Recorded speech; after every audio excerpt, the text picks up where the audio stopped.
Vamos a leerlos. 16 a 20 de Hebreos capítulo 6. Porque los hombres ciertamente juran por uno mayor que ellos, y para ellos el fin de toda controversia es el juramento para confirmación. Otras veces no estamos acostumbrados los creyentes a hacerlo, pero en el mundo, te juro que sí, que esto, ¿verdad? Para que ya llegue el momento que me creas. Pues dice que el fin de toda controversia de los hombres es el juramento para confirmación. Por lo cual, queriendo Dios, fijémonos bien en estas palabras, queriendo Dios mostrar más abundantemente a los herederos de la promesa, los creyentes, la inmutabilidad de su consejo, interpuso juramento, para que por dos cosas inmutables, en las cuales es imposible que Dios mienta, tengamos un fortísimo consuelo los que hemos acudido para asirnos de la esperanza puesta delante de nosotros, esa esperanza, la cual tenemos como segura y firme ancla del alma y que penetra hasta dentro del velo, donde Jesús entró por nosotros como precursor, hecho sumo sacerdote para siempre, según el orden de Melquisedec. Quisiera hacer una introducción para ir luego a mis 3 puntos que tengo para hoy. Muchas veces en homilética se dice el mejor mensaje, el mensaje perfecto, es uno que tenga 3 puntos. Así que este debe ser uno de sus perfectos. Tiene 3 puntos. Bueno, no pretendo que lo sea. Lo que sí pretendo, y es mi oración, es que nos llegue a todos al corazón. Es un mensaje sencillo, pero quizás a ti o a mí nos haga falta.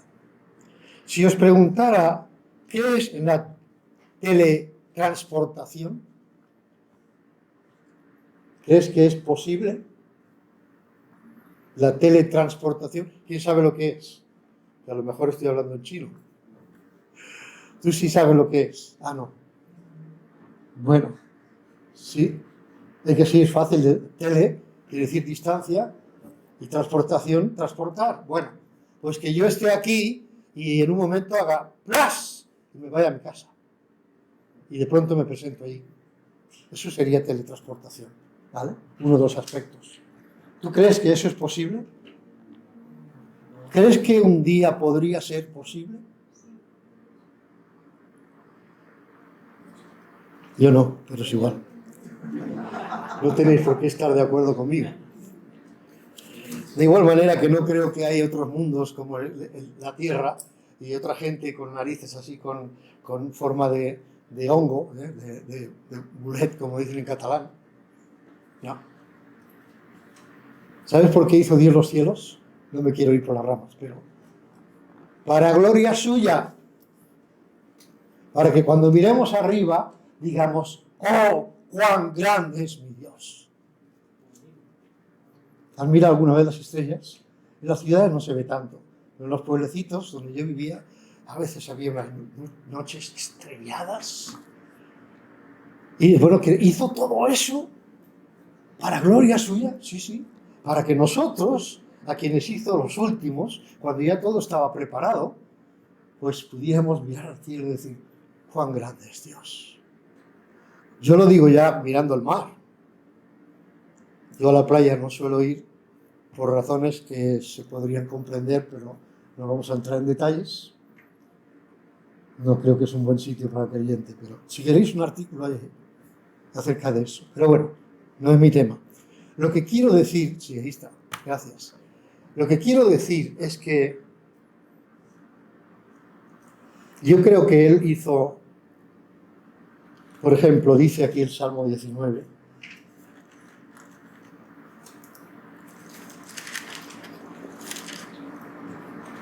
los cielos cuentan la gloria de Dios y el firmamento anuncia la obra de sus manos. Para eso dice Dios, el firmamento. Y el otro día, el viernes, lo veíamos, ¿no? Que las estrellas emiten sonidos y alaban a Dios. Ahora bien, ¿quién tiene la clase de escuela dominical? Perdón, Me lo vais a tener que recordar, ¿eh? Cada semana se me olvida. Adelante, venga, muy bien. Entonces, bueno, eso es un paréntesis. He empezado con la teletransportación y he visto que algunos, bastantes, habéis dicho que sí sería posible que un día ocurriera. En los tiempos que vivimos nos hemos acostumbrado a pensar que todo es posible, ¿verdad? Hemos visto tantos avances y tan rápidos que nos parece que lo que ahora parece imposible, dentro de un tiempo podría ser posible. ¿A que sí? Y tenemos inclinación a pensar en eso. Nos hemos acostumbrado a los cambios, a lo que antes parecía imposible y ahora lo hemos visto hecho realidad. Voy a explicar algo muy brevemente, no me quiero entretener aquí, pero esto es a modo de introducción. Cuando Julio Verne, que nació en 1828, el famoso novelista francés, comenzó a escribir sobre submarinos y aeroplanos y todo eso. ¿Alguna vez habéis leído algo de Julio Verne? ¿Quién es este señor? Julio Verne. ¿Existió?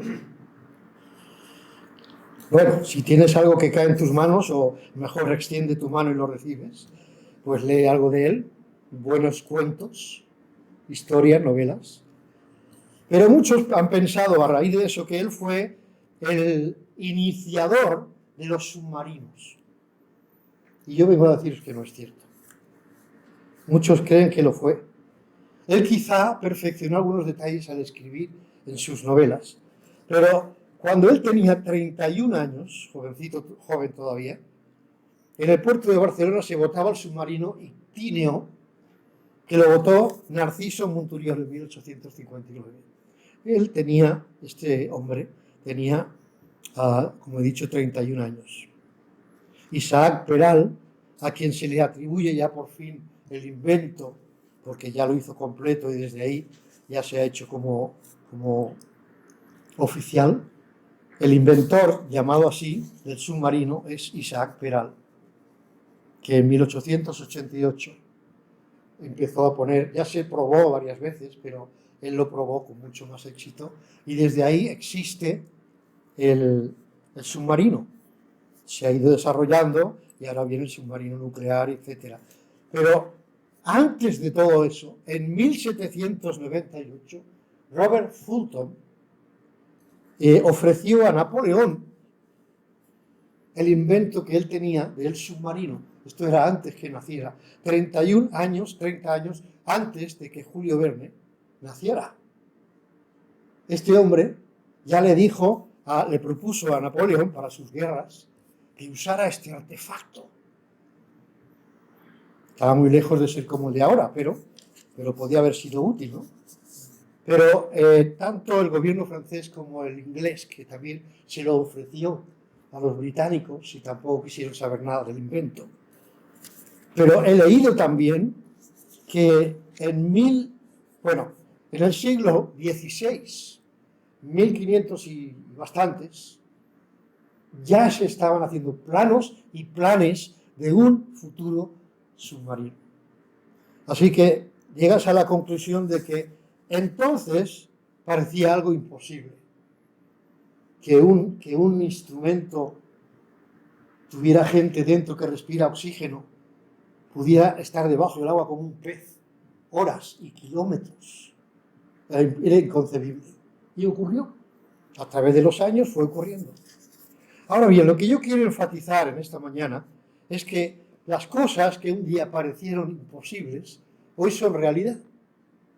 En muchas cosas. Y nosotros, en nuestro siglo, en el pasado siglo y en lo que llevamos de este, lo estamos experimentando casi todos los días. No creáis que estamos ahora mismo al tope de lo que se ha descubierto. Hay cosas que se han descubierto y cosas que se han inventado que todavía no están en el mercado. Puede que hayan 8 o 10 años de diferencia. Pero evidentemente primero hay que vender lo que está en el mercado, antes de sacar cosas nuevas.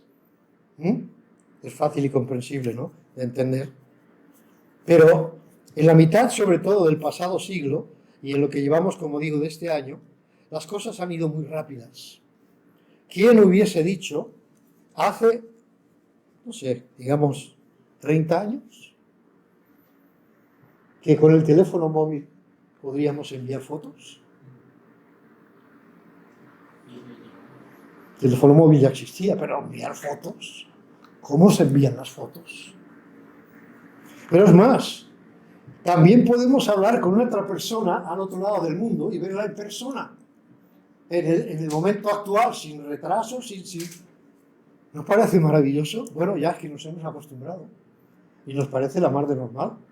¿Tú lo ves normal? Ahora sí. Pero si me lo hubiesen dicho hace 30 años, hubiese dicho, imposible. Mandar fotos. Lo mismo podíamos decir antes de la televisión, a primeros del siglo pasado. En fin, 500 años antes de Cristo, Daniel escribió y recibió del Señor estas palabras. Y eso está en Daniel 12:4. Pero tú, Daniel, cierra las palabras y sella el libro hasta el tiempo del fin. Y en el tiempo del fin al que se refiere, dice, muchos correrán de aquí para allá. ¿Es verdad? ¿Te has dado cuenta del movimiento que hay en este mundo? Párate a pensar. Los aeropuertos, ya no digo ahora en verano, que es más normal, pero llenos siempre, están llenos. Siempre hay gente a todas horas, a medianoche, a media mañana, a mediodía, a la tarde. Siempre hay gente cogiendo aviones, saliendo aviones, entrando aviones. Pero ¿y los trenes? ¿Y los autobuses? ¿O autocares que van de ciudad a ciudad? ¿O de nación a nación? De país a país, ¿verdad? Y los coches, no paran. Imagínate eso multiplicado por todo el mundo. Gente yendo para allá, para acá, para acá, para allá, ¿verdad? Pero sigue diciendo, muchos correrán de aquí para allá. Y dice, y la ciencia, en estos tiempos del fin, y la ciencia se aumentará. ¿Tú crees que ha aumentado? Desde el invento de la máquina de vapor, empezaron los trenes, empezaron los barcos, ahí con vapor, y a partir de ahí, la maquinaria, esos 1800 y algo, empezó más y más y más. Y en el siglo XX ha sido un boom, ¿sí o no? Podéis decir que sí o que no, ¿eh? Ha sido verdad. Sin embargo, hoy queremos hablar de algunas cosas que son imposibles. Parece que nada sea imposible hoy en día, tal como hemos visto cómo avanza todo. Pero hay cosas que son imposibles. Hay cosas que, por más siglos que pasen, no van a cambiar jamás. Y es necesario que nosotros, especialmente los que creemos en el Señor y confiamos en su palabra, pero también aquellos que todavía no han creído en el Señor Jesucristo como su Salvador, deben comprender. Hay cosas que no cambiarán jamás, jamás serán posibles por muchos inventos que tengan los hombres o descubrimientos. Dios mediante, esta semana y la próxima semana será esta la primera parte de este mensaje y la próxima semana, si Dios quiere, será la segunda parte. Pero quiero hablaros de que hasta para Dios hay cosas imposibles. Y he escogido las palabras así con toda intención, para que choque. Dios, cosas que sean imposibles para Dios. No dice el Señor, ¿hay algo difícil para mí? ¿O dice, para Dios no hay nada imposible? ¿No dice eso el Señor? ¿Y cómo se le ocurre a este humilde predicador, que quién sabe de dónde ha salido, que hasta para Dios hay cosas imposibles? ¿Puede haber cosas imposibles para Dios? ¿Qué pensáis? ¿Eh? ¿No? Yo digo que sí. Y os lo voy a demostrar de una manera sencilla. Primero, vamos a ver tres nada más. Primero, es imposible para Dios, sí. Es imposible que Dios mienta. ¿Es imposible? ¿Sí o no? Los que habéis dicho que no hay nada imposible. ¿Hay un imposible para Dios? Es imposible que mienta. ¿Qué sería de nosotros sin esta certeza, hermanos? ¿Qué sería? Si no tuviéramos la certeza de que Dios no puede mentir. ¿Te imaginas? Que Él sí pudiera mentir como los hombres. Engañar, decir una cosa por otra. Ser sutil para después hacer otra cosa, ¿verdad? ¿Te imaginas que Dios fuera así? ¿Podrías confiar en tu salvación? ¿Podrías confiar en sus promesas? Cuando Él dice, yo estaré contigo hasta el fin del siglo. Yo seré como tu sombra a tu mano derecha. ¿Podríamos confiar en eso? He aquí yo estoy con vosotros siempre. Donde 2 o 3 se reúnen en mi nombre, allí estoy yo en medio de ellos. No sabríamos nunca si lo cumple. ¿Por qué sabemos que, si tenemos fe en lo que Dios nos dice, por qué sabemos que Dios está aquí? ¿Porque nosotros somos buenos? ¿Lo merecemos? Ninguno de nosotros lo merecemos. Pero Dios está aquí. ¿Por qué? Porque Él nos lo ha prometido. El que se ha comprometido es Él con nosotros. Nosotros no nos hemos comprometido. Él nos dice, no dejando de congregaros como algunos tienen por costumbre, antes bien, que nos reunamos y nos estimulemos al amor y a las buenas obras, tanto más cuando veis que aquel día, la venida del Señor, se acerca. Pero Él nos pide que nos reunamos. Pero el que se ha comprometido es Él, de que yo, donde dos o tres estén reunidos en mi nombre, voy a estar. Esa es una de las miles de promesas que tenemos en la palabra de Dios. ¿Cómo podríamos estar seguros que Dios nos ha perdonado? ¿Podríamos estar seguros si Dios tuviera capacidad de mentir? Es imposible que Dios mienta. ¿Cuál sería nuestro destino? Al final, cuando muramos, ¿iríamos con Él? ¿O tendríamos la incertidumbre que tienen todas las demás religiones? No hay ninguna religión que tenga seguridad de su salvación. Ni católicos, ni testigos de Jehová, ni mormones, ni este, ni aquel, ni el otro, ni más allá. Solamente aquellos que creen lo que dice la Biblia y lo que Dios dice en la Biblia tienen esa seguridad. ¿La tienes tú? ¿La tenemos? Santiago 1:17 nos dice que en Dios no hay mudanza ni sombra de variación. En Mateo 3:6 dice, porque yo no cambio por esto, Malaquías 3:6, porque yo no cambio por esto, hijos de Jacob, no habéis sido consumidos. Le dice al pueblo, los hijos de Jacob son los hijos de Israel. A su pueblo le dice, por eso, porque yo no cambio, vosotros no habéis sido consumidos. Porque mereceríais que os hubiese consumido, pero yo no puedo mentir. Mi promesa tiene que seguir. Por eso no habéis sido consumidos. Cuando Dios dijo, produzca la tierra hierba verde, hierba que dé semilla. Cuando dijo, sea la luz, y la luz apareció. Cuando dijo, haya lumbreras en la expansión de los cielos para separar el día de la noche y silbas de señales para semana, para las estaciones, para días y años. A propósito, ¿sabéis por qué antes del diluvio no había primavera, verano, otoño e invierno? No había lluvia. La Biblia dice que subía un vapor que regaba toda la tierra, pero no había lluvia. Alrededor de la tierra había una franja anchísima entre el sol y la tierra y era agua. Separó las aguas de la expansión que están en los cielos, de las que están en la tierra y debajo de la tierra. Cuando vino el diluvio, dice que las cataratas de los cielos se abrieron. Toda esa incalculable cantidad de agua cayó sobre esta tierra. Y además fluía desde los abismos. Agua, agua. Hasta que llegó al monte más alto y lo sobrepasó, creo por 7 metros, no me acuerdo bien. No sé, 10 codos, serían 5, alrededor de 5 metros.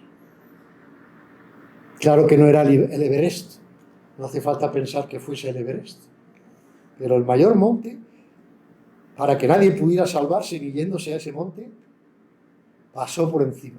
Pero imagínate la cantidad acumulada de agua. Eso causó que la tierra, y los que han estudiado y los que siguen estudiando lo saben, la tierra se inclinó no sé si es para este lado. Y ahí se forma la primavera, verano, otoño e invierno. Y cuando está al revés, es al revés, ¿verdad? El sol. Entonces da... Bueno, ¿cómo estamos ahora en Sudamérica? Vosotros que sois de allí. Ajá. ¿Quién ha dicho? Es igual como el verano, pero lo que pasa es que... Tú me hablas de Ecuador. Sí. Ecuador está en el Ecuador, exacto. Está en la línea, Hablo de, bueno, tropical. más abajo, está en el trópico, exacto. Pero Uruguay, Argentina, están en invierno. ¿Cómo se explica? Allí están en invierno y aquí en verano. A mí me extraña mucho cuando... Sí. Luego está en invierno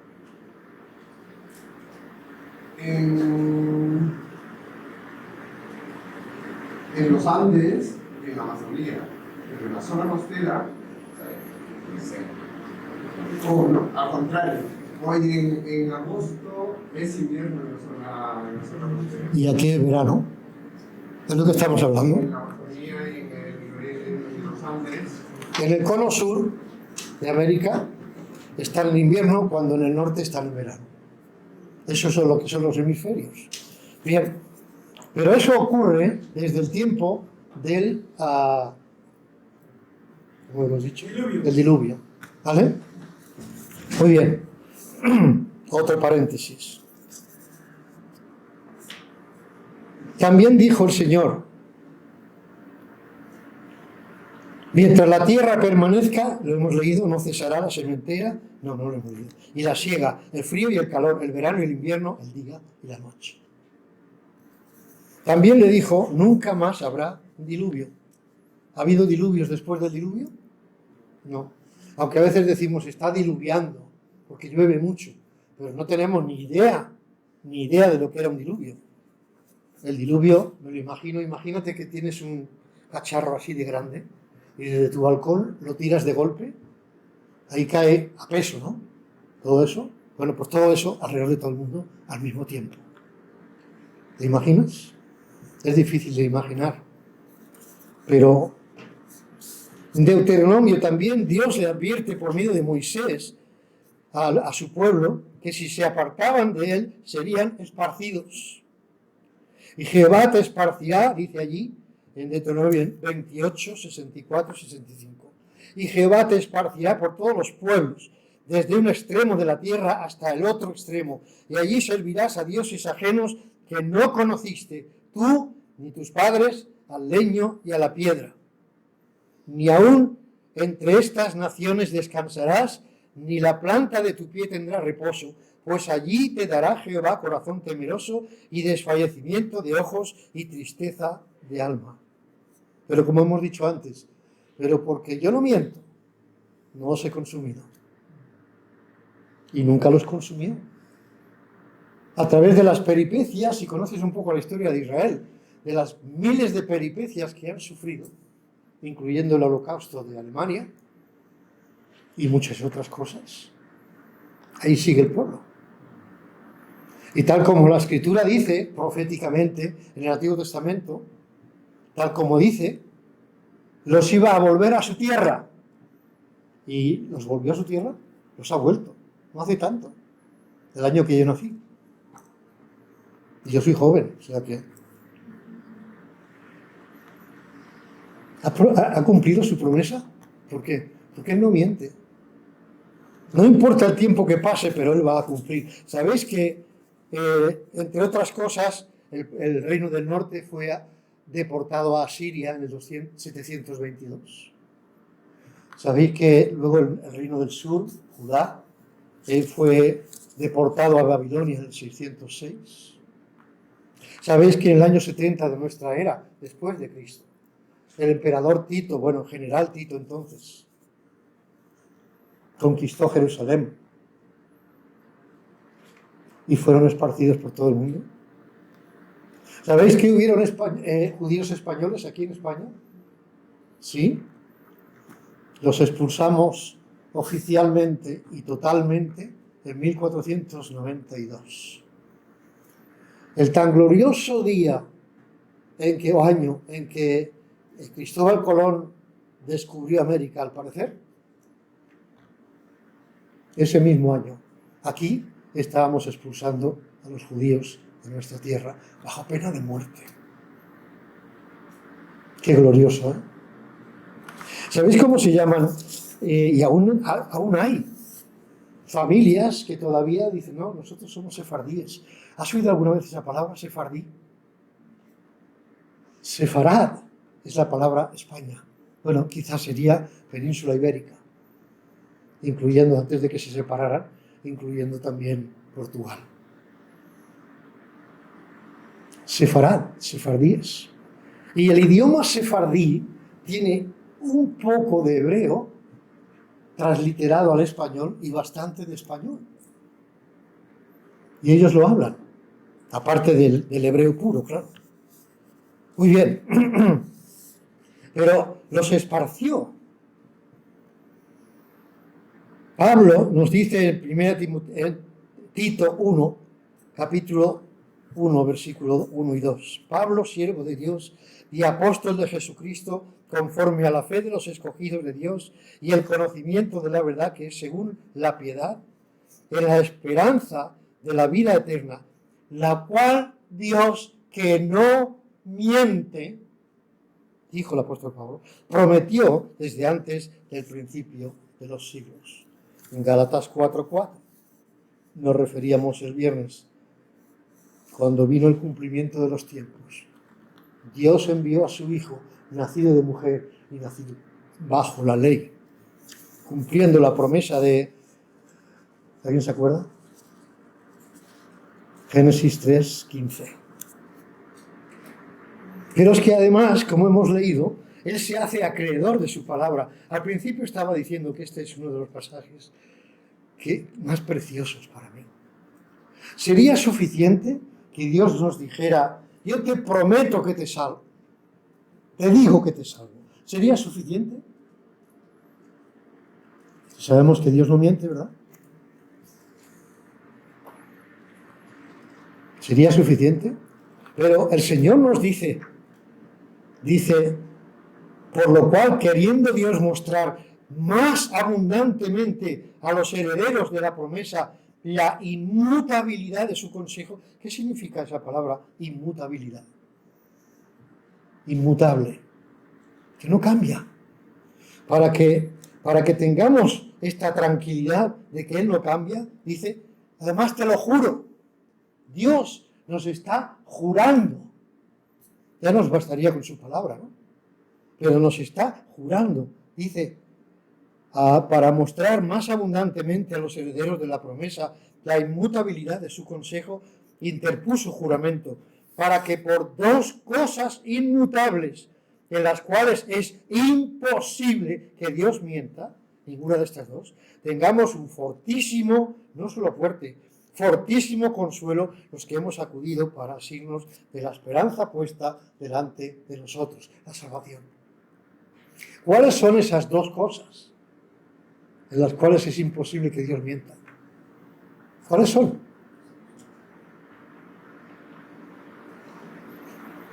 Su palabra y su juramento. No solo te lo ha dicho, o nos lo ha dicho, sino que nos lo ha jurado. Eso es lo que hace precioso este pasaje. Para mí, muy precioso. Es que Dios no solo ha comprometido su palabra, se empeña. Y para que tengamos un mayor consuelo, mayor seguridad de que Él no va a cambiar, lo ha jurado. Dios jurándonos que no va a cambiar, que no va a mentir, que no nos engaña. ¿No te da consuelo? Para que tengamos un fortísimo consuelo los que hemos acudido para asirnos de la esperanza puesta delante de nosotros. No es pecado de arrogancia. Sabéis que los católicos, especialmente los curas, los demás ni conocen el lenguaje, pero cuando tú le dices a un cura, yo tengo la salvación, ¿qué te dice? Eso es pecado de arrogancia. A mí me lo han dicho, por eso lo sé. Un cura. Eso es pecado de arrogancia. ¿Tú cómo vas a saber? Es que yo no voy al cielo por los actos que yo haga. Yo voy al cielo porque Él se ha comprometido conmigo en salvarme si yo creo en Cristo como mi Salvador. Entonces no depende de mi perfección, depende de lo que Él me ha dicho. No es pecado de arrogancia, es confianza en lo que Dios me dice. ¿Por qué vamos al cielo? ¿Porque somos mejores que los de allá afuera? ¿Por qué entonces? ¿Porque nos esforzamos mucho? ¿Por qué? ¿Porque no pecamos?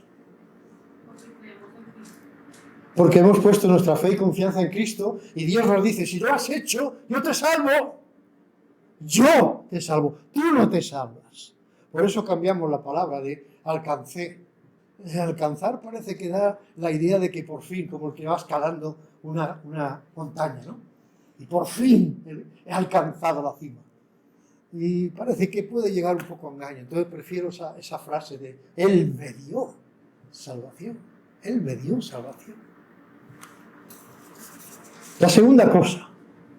La primera, ¿cuál es? ¿Alguien se acuerda? Primer punto. Más fuerte que no oiga. Dios no miente. Es imposible que mienta. Muy bien. Pues el segundo, es imposible que Dios acepte y salve a alguien sin fe. ¿Cuántos hay por ahí, por desgracia, que siguen pensando, Dios no me puede rechazar porque yo me porto bien? Y seguramente es verdad. Es un buen hombre, una buena mujer, ayuda siempre que puede, no escatima la ayuda a alguien, que nos daría ejemplo a cualquiera de nosotros, muchos de ellos. Hermanos, hay personas allá afuera que son mejores que nosotros. En cuanto a hechos, a comportamiento, ¿sí o no? ¿Por qué no van al cielo? La Biblia es muy clara en esto. Es imposible que Dios acepte y salve a alguien sin fe. El primero que podemos recordar es en Hebreos 11:6, ¿no? Pero sin fe, ¿qué dice? ¿Cómo? Imposible. Imposible, ¿qué significa? Es rotundo eso, ¿no? No hay espacio para nada más. Es imposible. Sin fe es imposible. Entonces, aquella persona, el vecino nuestro, compañero y tal, es tan bellísima persona, y otros que ni conocemos, no se puedan salvar, es porque es imposible que Dios les admita si no han puesto su fe en el Hijo de Dios, en la cruz. Es imposible. Ellos están cometidos. Si me porto bien, Dios es bueno. Dios es bueno, pero Dios es justo también. Y no es más bueno, lo he dicho muchas veces, ¿no? No es más bueno que justo. No es más amor que justo. Hay un balance, hay un equilibrio. Él es todo lo bueno que se puede ser y todo lo justo que se puede ser. Y no puede dejar su justicia por amor, ni puede dejar el amor por ser justo. Es las dos cosas a la vez, al mismo tiempo y en la misma cantidad. Porque Romanos 1:20, le podía decir al hermano Carlos que lo recitara, pero porque lo que de Dios se conoce les es manifiesto, pues Dios se lo manifestó. Porque las cosas invisibles de Él, su eterno poder y deidad, se hacen claramente visibles desde la creación del mundo, siendo entendidas, habla de la mente, siendo entendidas por medio de las cosas hechas. Todo el mundo tiene que darse cuenta por medio de las cosas hechas. Hablábamos antes de las estrellas. ¿Quién las puso ahí? Cientos de miles de galaxias. ¿Cuánto tiene nuestra galaxia? ¿Cuántas estrellas y soles y planetas tiene nuestra galaxia? Alba, ¿tú lo sabes? No sé si lo sabe nadie, pero bueno. Sol tiene uno. Pero hablaríamos de una galaxia. Y estamos hablando de cientos de miles de galaxias. Y aún no han llegado al final. ¿A que no? Y todavía les parece que hay más por descubrir. Es posible. Es posible que el firmamento es lo que más se parezca a la eternidad. Y no lo es, porque tendrá un principio y un fin. Dice que Dios los envolverá como un rollo. Se acabó, esto tan bonito que veis, ahora ya se acaba. No habrá sol ni luna. Bien, eso ya sería suficiente para que dijéramos, tiene que haber alguien grande, más grande que el firmamento. ¿Sabes que el sol, verdad que tan grande que es como, estos son 400.000 veces más grande que la Tierra? ¿Nadie sabe eso? Ay, madre, la cultura general. Bueno, es que no quiero asegurarlo, que son 400.000 veces más grande que la Tierra. O sea, 400.000 veces, 400.000 tierras caben dentro del Sol. Y el Sol, un día os enseñaré algo que presenté, es muy corto, pero lo podemos ver aquí.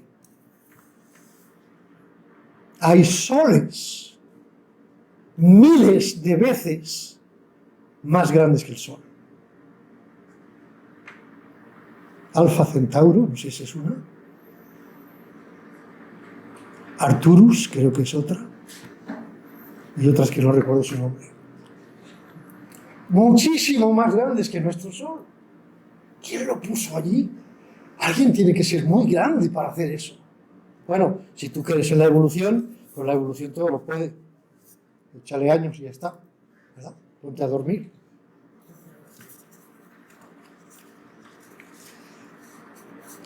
Dios no puede aceptar a nadie sin fe.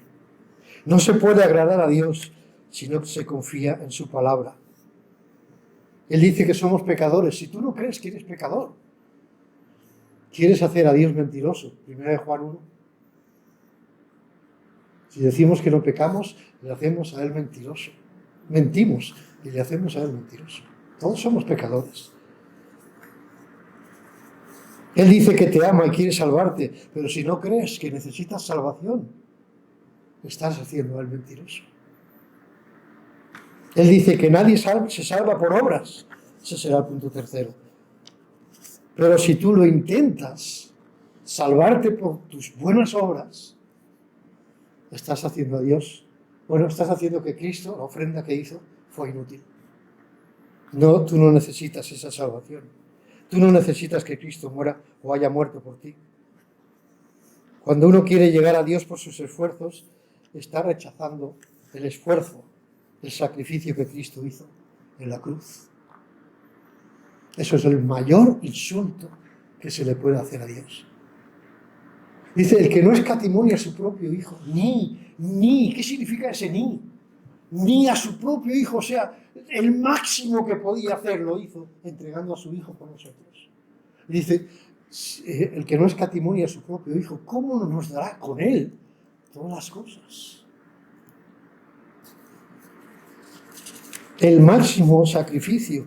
En Hebreos 1, dice Dios, habiendo hablado muchas veces y de muchas maneras a nuestros padres por los profetas, en estos posteriores días nos ha hablado por el Hijo, a quien constituyó heredero de todo, etcétera, etcétera.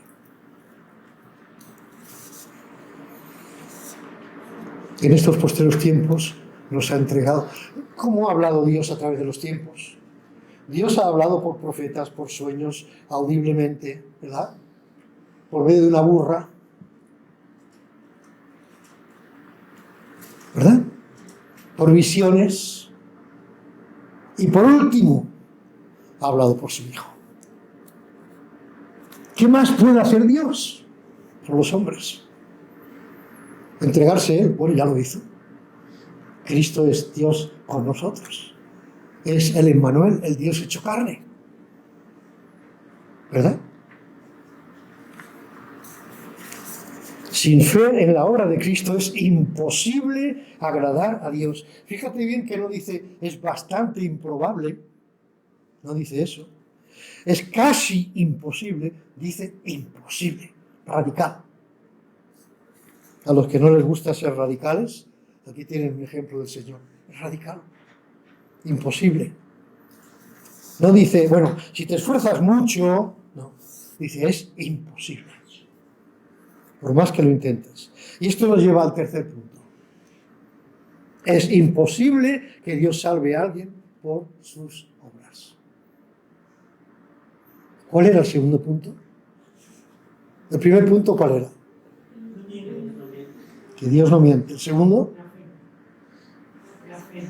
la fe que, Que no puede salvar a nadie sin fe. perdón, Que no puede salvar a nadie sin fe. sin fe, de acuerdo.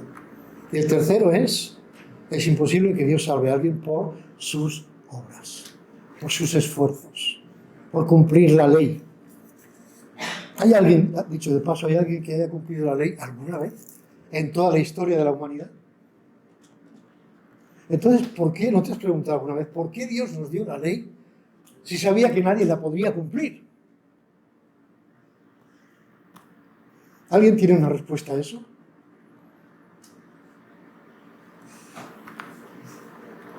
¿No lo habías pensado nunca? Te invito a que lo pienses, pero te doy la respuesta. Dios no dio los 10 mandamientos para que, si los obedeces, te dejará entrar. Dios nos dio la ley para que sepamos que somos pecadores. Pablo dice, yo sé que soy pecador, porque la ley dice, no, ¿cómo lo dice? Bueno, no codiciarás. Entonces yo sé que soy pecador porque codicio. No robarás o no hurtarás. Cuando tú has hurtado, a veces le preguntas a la gente, ¿usted ha hurtado? Yo no. También dice Dios, no mentirás, ¿eh? Así que si no fallas en uno, fallas en el otro. Y tiene esos 10 mandamientos para que veamos, nadie puede cumplirlo por cuanto todos son pecadores, como dice Romanos, y están destituidos de la gloria de Dios. Todos. ¿Por qué crees que vino Cristo? Para que todo aquel que en él cree no se pierda, mas tenga vida eterna. Esa es la ley. La ley que yo di, nadie la puede cumplir, ya lo sé. Pero en ella, en esos 10 puntos solo, os daréis cuenta que ninguno es digno de ser salvo. Pero porque yo os amo de tal manera, he enviado a mi Hijo para salvaros, para que podáis ser salvos. Ya que no podéis cumplir la ley, Él vino a cumplir la ley por vosotros. Él es el único que la ha cumplido. Él vino a cumplir la ley, no para abrogarla, dice en Mateo 5. He venido para cumplir la ley. ¡Ay, qué pasa los que no quieren saber nada de Cristo! Este versículo está puesto ahí con esa razón. El que cree en el Hijo, creer es confiar, es tener fe. Lo mismo. ¿Vale? El que cree en el Hijo tiene vida eterna. ¿Tú crees en el Hijo? ¿Tú crees?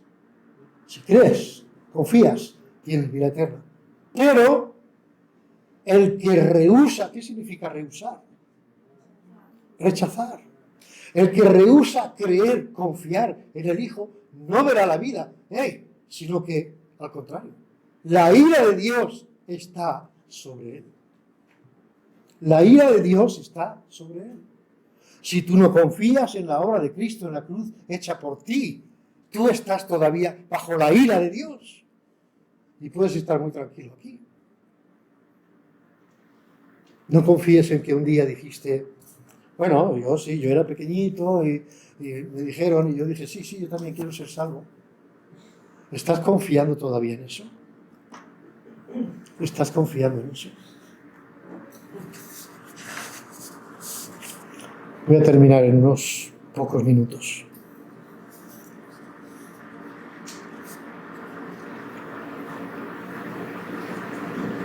Aquellos, volviendo a los que dicen, yo no hago mal a nadie, me porto bien, amo a mi esposa o a mi esposo, cuido de mis hijos, les doy la mejor educación que puedo, no tengo ningún problema con nadie.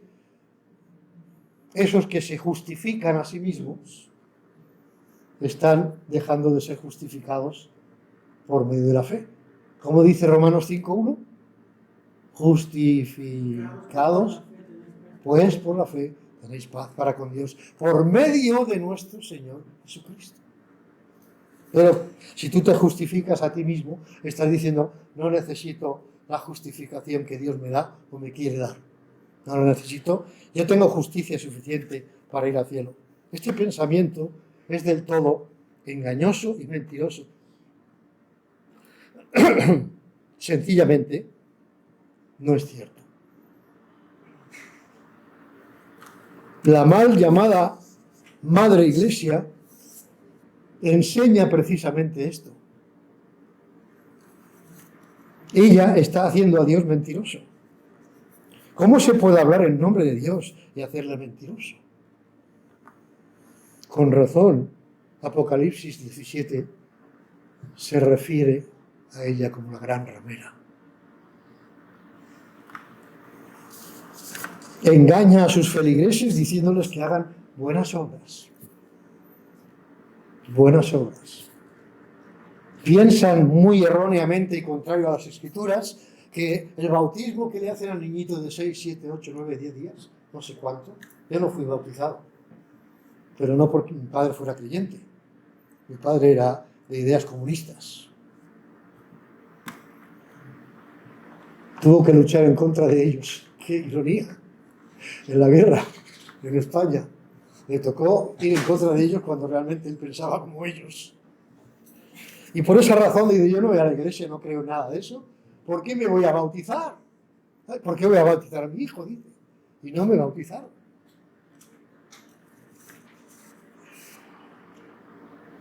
Pero les bautizan de pequeñitos. Cuando el Señor dice, el que creyere y fuere bautizado. Felipe le dijo al eunuco, si crees, bien puedes ser bautizado. Primero creer. Los niños creen, los bebés creen. ¿Sabes por qué les bautizan y les engañan a ellos y a sus padres? Porque entonces, cuando son bautizados, había una cosa que se llamaba limbo. Ahora ni ellos creen en el limbo. Ya lo han quitado de medio. Ya esa doctrina, si le podían llamar así, ya no existe. Y entonces son parte de la iglesia. Por lo tanto, ya no van al infierno. El cura que los bautiza los está sacando del infierno.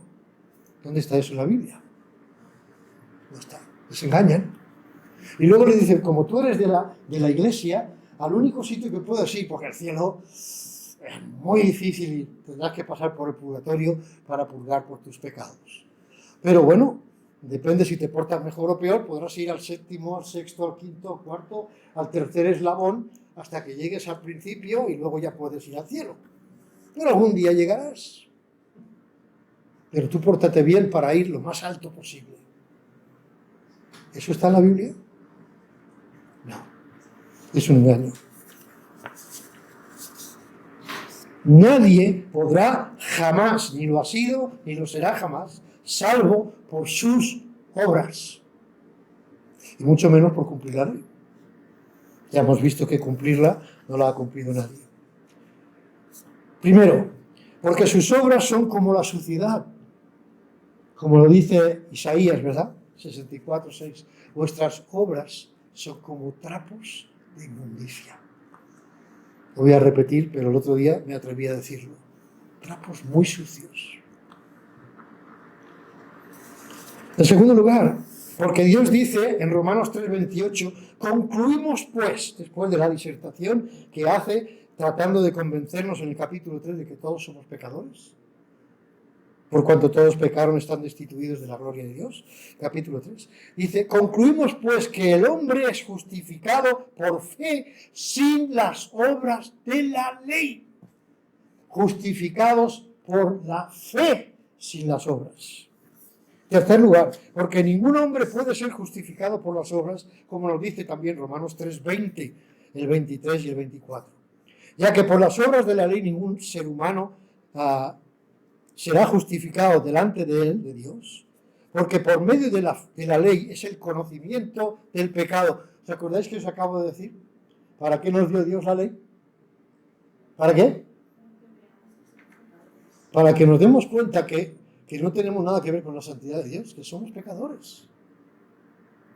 Aquí lo dice bien claro, porque por medio de la ley es el conocimiento del pecado. Los que dicen que yo me porto bien y si Dios me dejará entrar porque me porto bien, están diciendo que son cumplidores de la ley. Mienten, se mienten a sí mismos. Pero ahora, versículo 21, aparte de la ley, se ha manifestado la justicia de Dios testificada por la ley y los profetas. La justicia de Dios por medio de la fe en Jesucristo para todos los que creen en Él, porque no hay diferencia, por cuanto todos pecaron y están destituidos de la gloria de Dios, siendo justificados gratuitamente, no hay un precio, no hay un pago, no hay sacrificios que hay que hacer, siendo justificados gratuitamente por su gracia mediante la redención que es en Cristo Jesús. Bien claro. Yo he dicho muchas veces, yo podría ser católico si no tuviera una Biblia. Pero teniendo una Biblia me es imposible ser católico. Cuarto lugar, porque solo es por fe, Romanos 10, 9 a 10, que si confesares con tu boca que Jesús es el Señor, señores testigos, Jesús es el Señor, no es un Señor, es el Señor, y creyeres en tu corazón que Dios le levantó de los muertos, serás salvo. Porque con el corazón se cree para justicia, pero con la boca se confiesa para salvación. Podemos darle las vueltas que queramos, pero la Biblia, la palabra de Dios dice lo que dice. Y si tú o alguien, religioso o no religioso, dice otra cosa, miente. ¿De acuerdo? Solo hay dos posturas con respecto a la Biblia. ¿Lo aceptas o lo rechazas? O crees o rehusas. Solo hay dos posturas. Voy a acabar con una anécdota.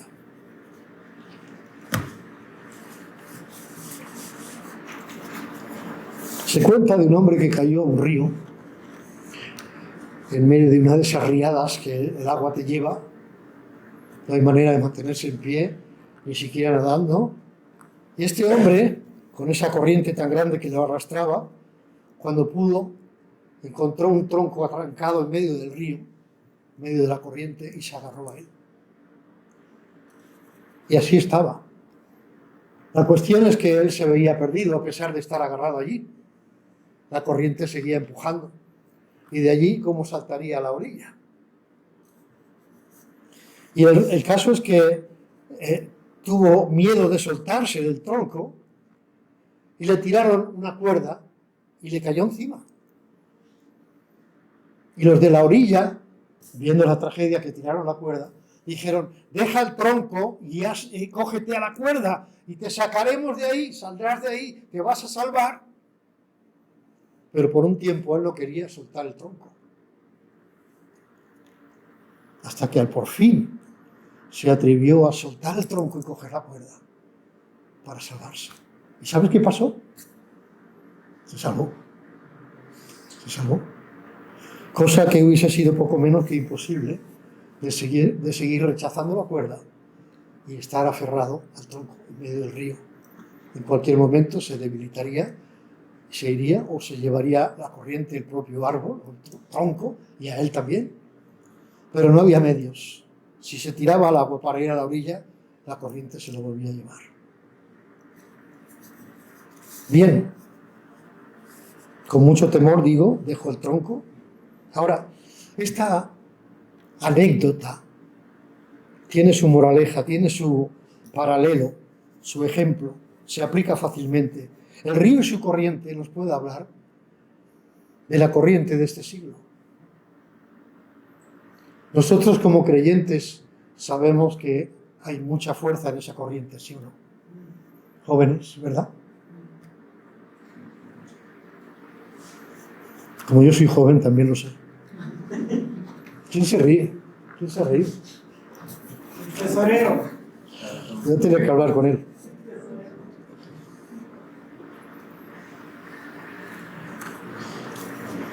Es muy fuerte y cada vez más y más fuerte. De verdad me preocupa mucho los jóvenes de hoy en día.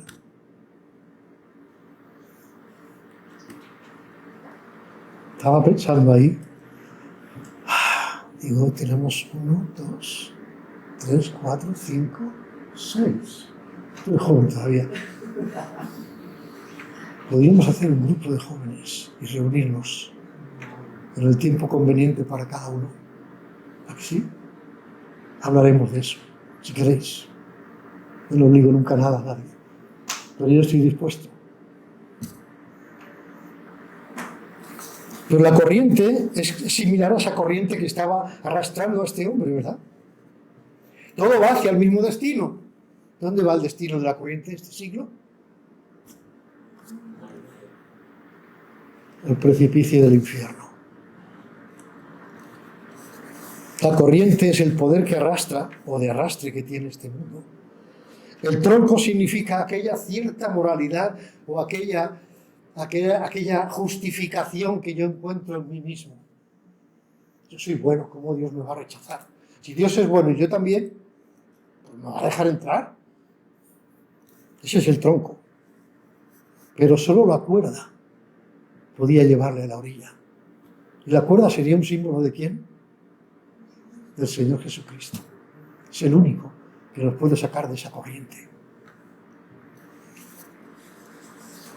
Si no te coges a la cuerda, si no dejas tu propia justicia, tu tronco, la corriente, si lo dejas, la corriente te va a arrastrar. Y vas a ir al mismo sitio que todos. Pero el Señor te tira esa cuerda, te dice, coge la cuerda que yo te salvo. Y si tú dejas el tronco y coges la cuerda, el Señor te salva. ¿Has hecho esto figuradamente alguna vez en tu vida? Me gustaría, no digo que nadie lo diga, pero me gustaría más que ver cabezas así, alguna que dijera. Porque esa es la que realmente necesitaría escuchar el mensaje. ¿Has sido salvo? Salva. ¿Crees que Jesucristo te dejará entrar? ¿Por qué? ¿Por qué te dejará entrar? Porque su palabra lo dice. Pero también lo dice para ellos y no van a ser salvos.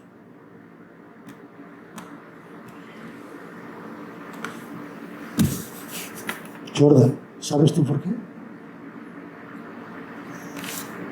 Me pasa como con las niñas. Ahora ya lo hago como un juego. Valeria y Sara, les cambio el nombre, pero lo hago como un juego. Pero aquí me está pasando lo mismo. Tú eres Jordan y tú eres Junior, que significa el joven, en inglés. ¿Cuál era la...? Espérate a ver si yo me acuerdo. ¿Por qué el Señor nos va a dejar entrar en el cielo?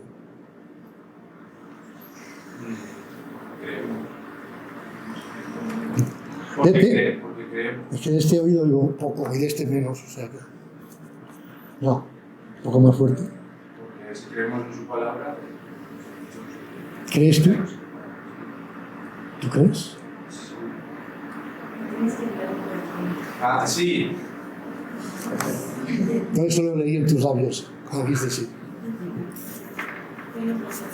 Bueno, no tenía por qué preguntártelo, ¿de acuerdo?